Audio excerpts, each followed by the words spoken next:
All right, we're ready to begin with Alabama. A couple of reminders, the locker room is open at this time. And also, video is not permitted in the interview area. If you need video, you can secure that down the hall in the distribution area on the left. So we'll begin and ask Coach Oates for just a couple of general thoughts on the game. Then we'll take your questions for the student athletes and excuse them back to the locker room, and then finish up with Coach. So would you begin? Yeah, I mean, if you're going to win a tournament, you're going to have to do it in different ways. We've said that. We found different ways to win. You know, today wasn't our best. I thought we came out of the gate fairly strong again, but then defensively we let down the end of the first half. Beginning of the second half, we weren't great. We were forced to call the timeout on the inbounds play. I think we got after our guys a little bit. They responded well. You know, and it wasn't just not making shots. I know we didn't shoot it very well in the first half. I think we were 2 of 15 from three, and I think Clowney had our only 2 makes. So, you know, he's a confident kid. We try to pump our guys full of confidence.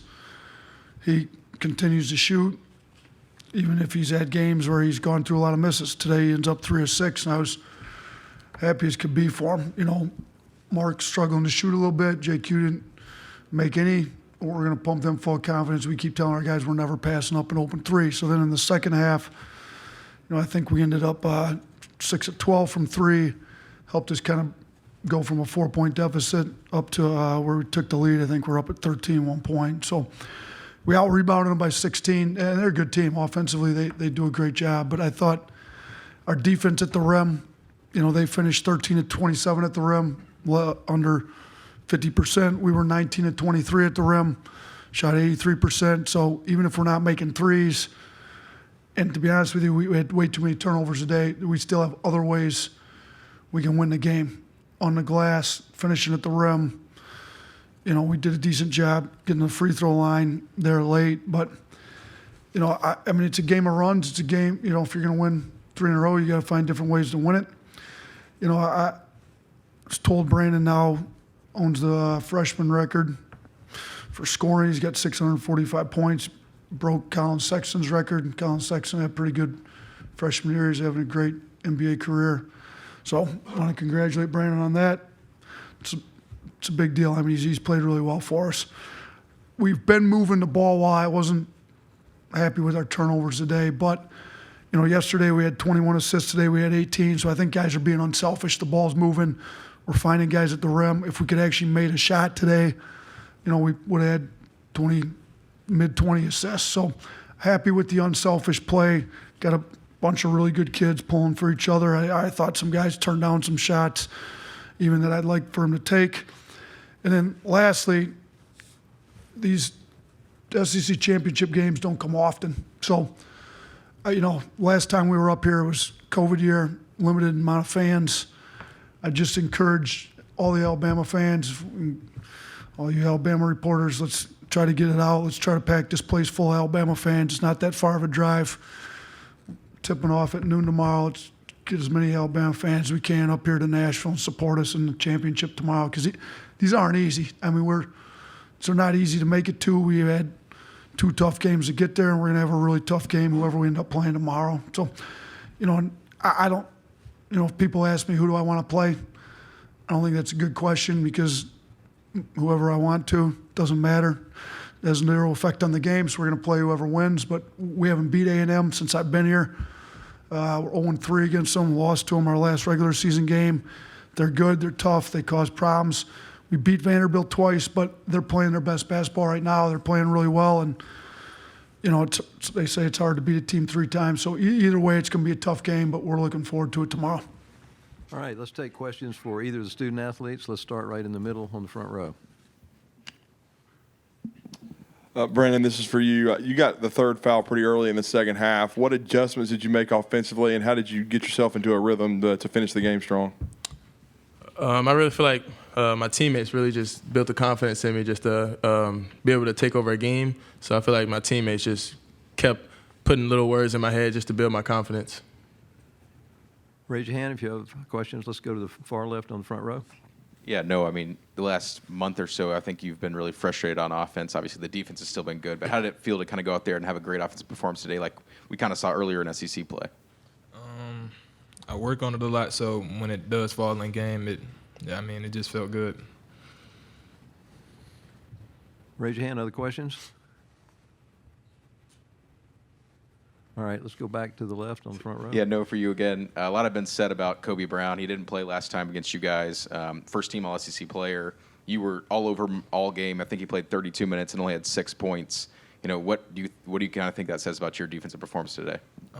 I think he's a great player, but as far as defending him, I think it was a 5-man deal. A lot of the things we do incorporate other people on the floor just to defend one player at times, and I think we as a team did a great job on him. All right, let's come to the front row in the center. Brandon, it looked like you were getting into the crowd, and the crowd was kind of getting you jacked up. What did it mean to have so many Alabama people here in Nashville? It looked like a home game. It sounded like one. I love it, man. I feel like we have probably the best crowd in the country. I mean, for them to come from Tuscaloosa to Nashville, I feel like that's probably the biggest thing I've seen all year, you know. So I feel like that's the best thing. I feel like they're here for us, here to see us play. So we feed off them, and they give us the energy that we need. We got time for one more question for the student athletes. Let's go to the center aisle on the end. Just for Brandon, Coach mentioned it in his opening, you passed Colin Sexton as the leading scorer as a freshman. Just what does that mean to you? I know you're a humble guy, but. I mean, it's a great accomplishment, but without my team, I wouldn't have done it without them. Just them building my confidence, like I said. I mean, just them being here for me just really build my confidence to, you know, break records like that. So that's the biggest thing. All right, we'll excuse the student athletes. You can return to the locker room. And we'll continue on with questions for Coach. Let's go ahead and start right on the end of the front row. Yeah, Nate, you talked about how good they are offensively. I think number 7 in offensive efficiency. What were some of the points of emphasis for your defense in this game, and what do you think the team listened to well that you had suggested? Thought we had a good plan for Kobe Brown. You know, obviously Kobe Brown and Hodge have been their big scorers, so you know, we didn't do as good a job on Hodge, but thought we did a pretty good job on Kobe. You know, number one thing is getting back in transition. This team likes to run just like we like to run. So, I mean, if you look at the fast break points, they still ended up with 18. Now, a lot of those came off turnovers. We had too many turnovers. You know, we made a big point of emphasis on not turning the ball over because it feeds their transition, and we didn't do a great job. But in the half court, I thought we did a really good job. You know, I thought Brandon did a great, Charles did a great job protecting the rim. Thought Brandon, Clowney, and Gurley did a pretty good job. You know, when we got switched on to Kobe Brown, and we forced them to take rim shots. I mean, you know, the threes, they shot 13 of 27 at the rim. They shot 3 of 16 on their non-rim twos. We wanted to run them off the three-point line. They like to shoot a lot of threes like we do. Still feel like they got too many up, but, you know, they ended up 7 of 25. But I felt like defensively we were able to influence their shot geography the way we wanted it more. Push him down to Charles when he was in, make him take the long contested twos.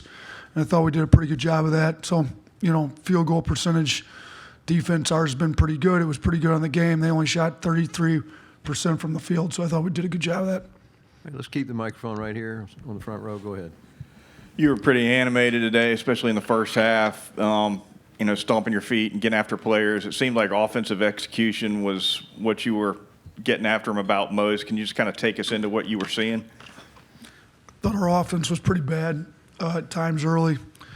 We weren't aggressive enough. We talked about our plan versus their switch. I didn't think we were as locked in as we needed to be against their switching.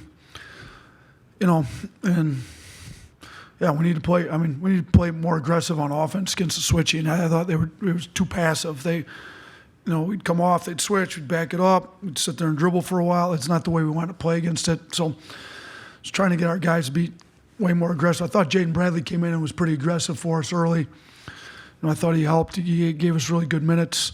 You know, and JQ and JB, I mean, those two guys, it's good that, you know, when one maybe struggles a little bit, the other one's better. And JQ, I thought, had a really good second half with his assists. He didn't score well today, but he ended up with 7 assists and only 1 turnover. So, you know, he did play well. just didn't score it as well as we like, but I thought Jaden did a good job coming in, being aggressive against some of the switching. Okay, let's come to the front row. Red shirt. Coach, two-part question about a couple of guys. I thought Noah Gurley made maybe the biggest shot of the game, the three to extend the lead back out to 9, and he had 5 big points off the bench. And then also Sears, I know he hasn't been shooting it from 3 as well, but he manufactured 9 points. Yeah, Gurley is now 4 of 5 in the tournament from 3, which is huge. All the work that he's put in, even when he wasn't playing a ton, just kept working. It's paying off, and we needed it. So what that 3 hit, what did that put it from what to what? Do you remember? I believe it was 9. It went from 9 to 12? It went from 6 to 9? That was big because they cut that thing. Was it 6 was the lowest they cut it once we built it to 10? I mean, it seemed like it was getting too close for comfort, and he stretched that thing out a little bit. I thought he played great on defense. He gave us, he almost played 20 minutes tonight. So really happy for Noah. His character and attitude, his leadership. I went up and grabbed him. I said, look, man, your leadership's been great all year. We need you to lead on the floor. Your leadership in the timeout's been good. We need you to do some stuff on the floor, get a big rebound, make a tough play. So he did that. Sears, there's no way he goes cold from 3 games in a row, I hope. I mean, he's shot it well for us all year. What was he, 1 for 8 yesterday, I think? So he's 2 for 17 in the tournament. He's way too good a shooter. I thought his 3 hit was timely, though. He went to the free throw line. He didn't let the fact that he wasn't making threes mess with his head at the free throw line. He was 4 of 4 at the line, and he was still able to get downhill, and finish it. The one finish he had at the rim in the first half. So he's a tough kid. He was good for us on defense. I'm pretty confident he'll start making some shots tomorrow, hopefully. Okay, let's go to the second row. Nate, obviously Missouri got to this point after finishing 13th last year. Vandy and A&M are here, and teams like Kentucky and Tennessee are out. What does that kind of say about the SEC's growth the last few years? I think it says we're a deep league. I mean, it used to be 1 or 2 teams at the top that were really good way back when, before I got here. But, I mean, you look at the job Coach Cates has done at Missouri, unbelievable job. He's brought in a fun style offensive play. I mean, they're top 10 in the country in offensive efficiency. Buzz obviously knows how to win. He's won everywhere he's been.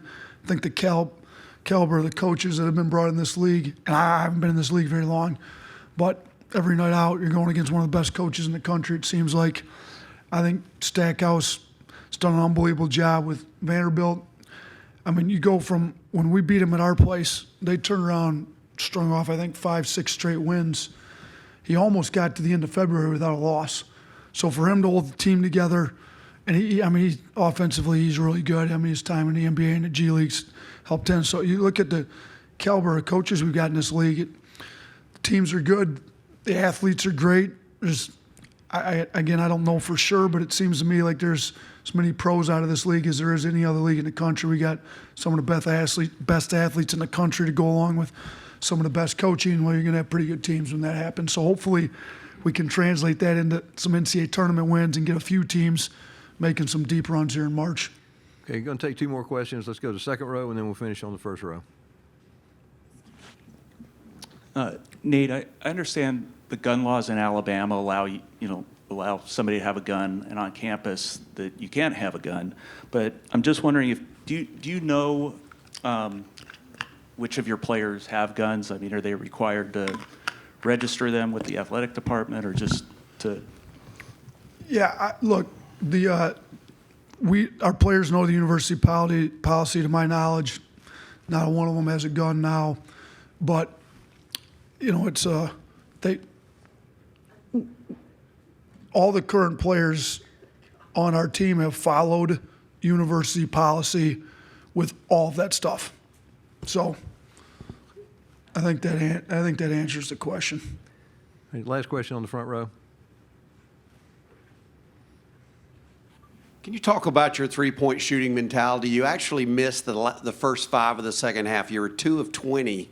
Then you hit 6 of your last 7 threes when the game was on the line. And even Sears, his big one, he was 0 for 8, and he knocked one down at a key time. Yeah, look, we kept saying every timeout, we are not turning down an open catch-and-shoot 3. I thought there was one of our kids took was a little questionable in the first half off the dribble, highly contested. I'm like, we're not taking those, but any of you shooters get an open catch and shoot three. I don't care what you are, 0 for 6. Like I was upset that Quinterly turned the one down there late in the game. We ended up with a poor shot at the end of the shot selection. Look, my philosophy is shooters are going to shoot. They need to shoot. I need to pump them full of confidence. I am never second-guessing an open catch. Obviously, a late game, maybe in the last minute, when we're telling them we're only taking free throws and layups, we're not going to take one. But in the course of the game, Sears, Quinterly, Clowney, Brandon, I don't really care what they're 0 for 6, we're taking them. So, and I think you see what happened. I knew we were 2 for 19, so we were 2 for 20 at one point. We're going to hit them. And you know what? I tell them if we're not going to hit them, we're going to go kill them on the offensive boards and go get some long rebounds and beat them that way. But we also know we can score at the rim. I mean, you know, we made 19 field goals at the rim. So I think the fact that everyone knows we're capable of exploding from three, you still keep the defense spread out, able to get downhill the rim, you know, score 38 points right at the rim. That was big for us tonight, too. Thank you. Thank you.